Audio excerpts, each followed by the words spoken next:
Chapter 12 of Tractate Zevachim covers the laws of the portion of temple offerings that were eaten by the Kohanim. The first Mishnah says, a Kohen who is impure and immersed, but the day hasn't ended yet, which is a necessary step of the purification process, or somebody who's impure and hasn't yet brought his necessary offerings, they don't get a share of the offerings in the temple that were eaten by Kohanim. A Kohen who is mourning the passing of a close relative is allowed to touch offerings as he's not impure, but he cannot eat of them and he doesn't receive a share. A Kohen with a blemish, whether it's temporary or permanent, he can have a share and eat of offerings, but he cannot offer them himself. Generally, if a Kohen is not eligible to perform the offering service, they don't have a share of the meat, and if they do not have a share of the meat, they don't get a share of the hides. If a Kohen was impure when the blood was thrown, but pure when the fats were burned, he would not get a share of the meat, which is based on a verse. The Gemara quotes the scriptural source for this concept, that a Kohen who immersed but hasn't waited until the day to end, that he cannot eat of temple offerings. It's asked, what if a Kohen has a blemish, and is also impure as he's blemished, so he's not eligible to perform the service, but he still gets a share of the offering. So perhaps the fact that he's impure creates no variation. It's asked that as he cannot eat of the offering since he's impure, he gets no share in them. The same applies to impure Kohanim by communal offerings. Anyways, regarding a mourner, we said he can touch the sacrificial food. However, in an earlier tractate, Chagiga, on page 21a, we said a mourner cannot touch sacrificial food. The difference is explained to be that by the other Mishnah, the man took care to not become biblically impure, but he still became rabbinically impure, unlike here, which we prove is a possibility. Alternatively, it's just that the other Mishnah refers to eating the sacrificial foods, while ours refers to just touching them. Additionally, by a mourner, our Mishnah said that he cannot claim his own share, but it implies that he can share the portions of other Kohanim. However, in Tractate Pesachim, by the laws of the Paschal offering, it says a mourner cannot share of others' offerings, so it's explained that as the mourner can eat the Paschal offering himself on the night of Passover, at that point he can eat all types of offerings, while he wouldn't be able to do this the rest of the year. Alternatively, the difference is on when his relative died, as when he's allowed to eat the offering, it's when his relative died and was buried on the 13th, the day before Passover, while our source talks about passing and burial on the 14th.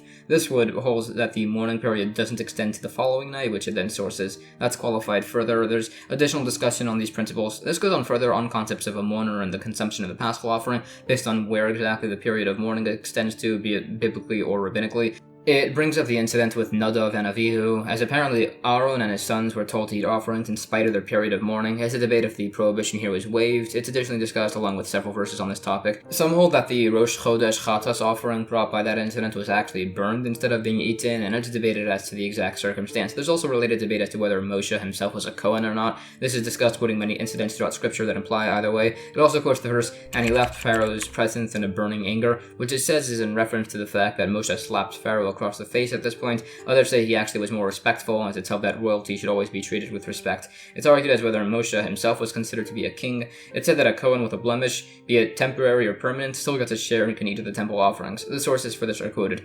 Anyways, it had stated that a Kohen who is not eligible to bring an offering cannot eat of the offerings. However, we said a blemished Kohen who is ineligible to bring an offering can eat of the offerings. Also, an impure Kohen is eligible to perform the offering service, but he cannot eat of them. So it's explained that by the impure person, it didn't actually state that an impure person does get a share, and by the blemished Kohen, that's just specified as an exception. We said that if somebody was impure when the blood was thrown and pure when the fat was burned, he does not get a share of the offering. This seemingly would imply that if he was pure when the blood was thrown and impure when the fat was burned, he would get a share, but many dispute this. If the Kohen was pure when the blood was thrown and the fats were burned, but was briefly impure in between, that stands unresolved. The remaining principles are sourced. New Mishnah. If the Olah offering is at the point that the altar would not receive the meat, the Kohanim do not receive the hides of the animal. If an Olah was slaughtered not for its own sake, it doesn't fulfill anything for its owner, but the hide would nevertheless go to the Kohanim. The hides of the Olah of a man or woman go to the Kohanim. The hides of Koche Kalim type offerings go to their owners. The hides of Koche Kachim type offerings go to the Kohanim, as they also acquire the meat. The Gemara additionally quotes sources for these principles. There are various opinions on these, and they're discussed further at length.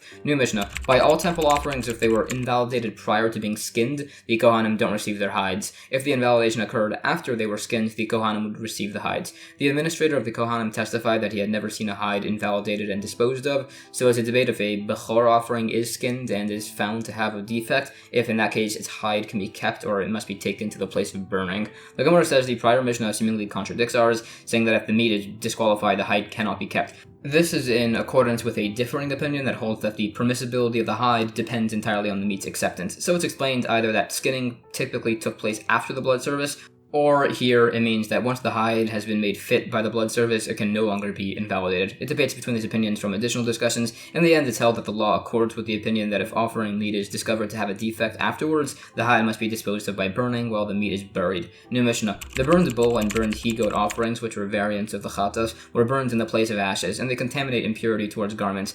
If they're not being burned according to proper procedure, they're burned in the temple and they don't contaminate impurity. They would be carried on poles, and it's a debate as to when during the carrying process, or possibly in the burning process, people's garments would become impure. The Gemara defines these places of ashes and gives their locations, along with some of the services that use them.